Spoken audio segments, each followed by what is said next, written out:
Isn't it fascinating how salt brings such beautiful texture to life? I'm always delighted to watch the pattern it creates. If you want to capture the same texture in your Christmas cards, join me to create a winter themed Christmas card using watercolors. I have shared the sketch for this painting here, so copy it onto your paper before we begin. I have torn the masking tape in half and placed one piece for the snow-covered land. If you use masking tape as it is, it gives a plain edge. A torn piece with uneven edges creates a more natural and beautiful snowy landscape. After placing the masking tape, I wet the sky portion of the paper. For this wet on wet technique, the paper should stay evenly moist without pools of water. Next, with Payne's Grey, I paint the night sky. Tilting the board helps the pigment flow downward, creating a clean flat wash. I'm painting the background with a medium value, that is in coffee consistency.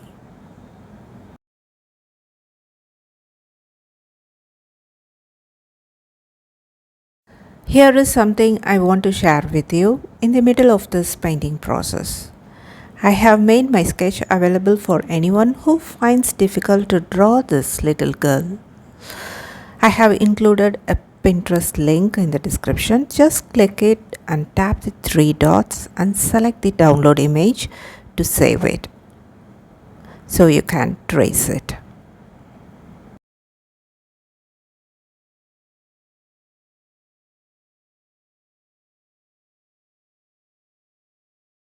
Back to our painting process, you can see that I'm using a round brush to paint carefully around the edges of the sketch.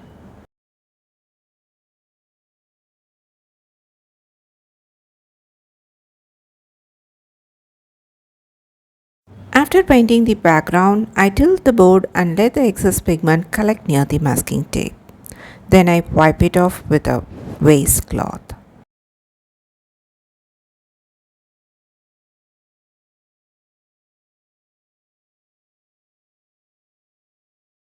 I painted the background with a medium value in coffee consistency. Next, we have to paint the fir tree. For that, I'm using Payne's Grey in a thicker consistency, that is butter consistency, as you can see on my palette.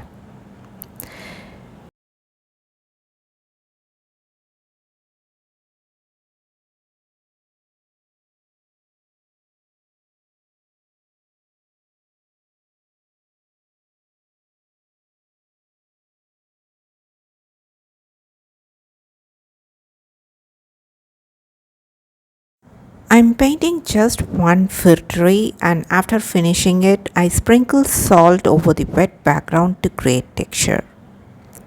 I'm going to share with you 5 tips for the salt technique to work well. First one is make sure the paper is not too wet and not too dry, but it has a slight sheen. When the paper reaches this stage, sprinkle the salt. Second tip is use watercolor paper that is at least 200 GSM. And third one is the humidity in your place, it matters. If it is too high, the paper will stay wet too long and the salt may dissolve, leaving patchy marks.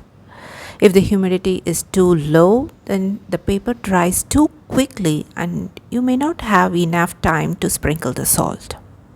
If the humidity is too high, wait for a slight sheen before sprinkling salt, then use a hair dryer to dry the paper completely. If the humidity is too low, then after painting the background, wait for a slight sheen before sprinkling the salt. You can paint the fir tree using wet on dry technique, that is after the paper is completely dry. To get better results with salt technique, the fourth tip is use professional artist grade paints. And the fifth tip is I'm using table salt, which gives snowflake like texture that is perfect for this painting.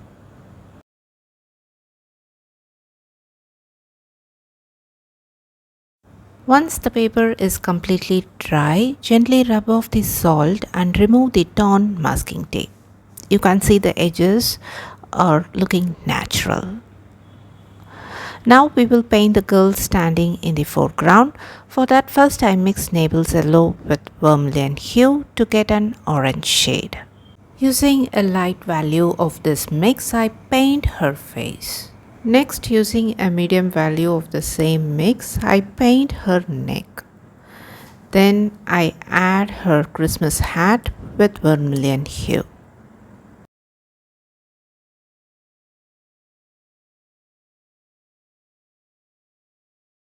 At the bottom of the hat, we paint a darker shadow using a brown shade created by mixing vermilion hue with little indigo.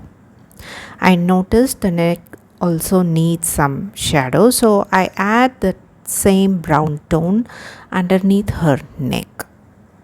Next, using a medium value of vermilion hue, I paint her dress. Then with a darker value of the same pigment, I add the folds on her dress.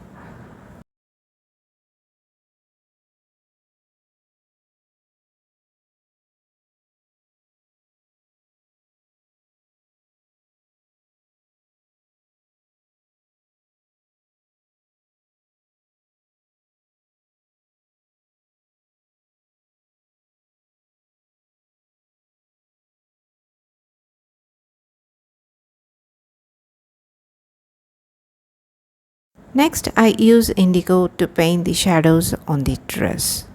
You can see how her hand stands out after adding the shadow underneath it.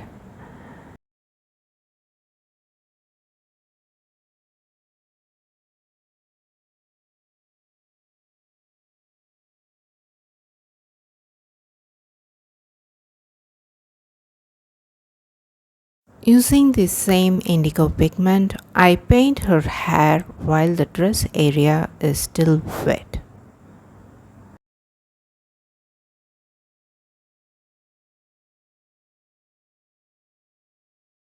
Next, with a medium value of indigo, I paint her pants. Then, by mixing indigo with vermilion hue, I get a brown shade which I use to paint her boots.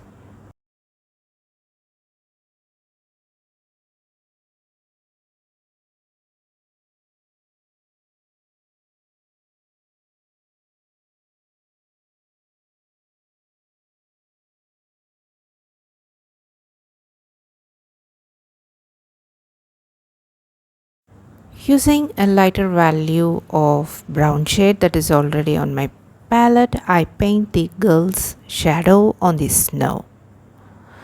And then I add a touch of indigo below her boots. Finally, we have to add slight shadows on the snow to complete the scene. For that, first I wet that foreground and using a very light value of indigo, I paint on the foreground. And that's it, we have completed a beautiful Christmas card. I hope you enjoyed watching it and found it helpful. See you in another video. Until then, take care and bye bye from Prema.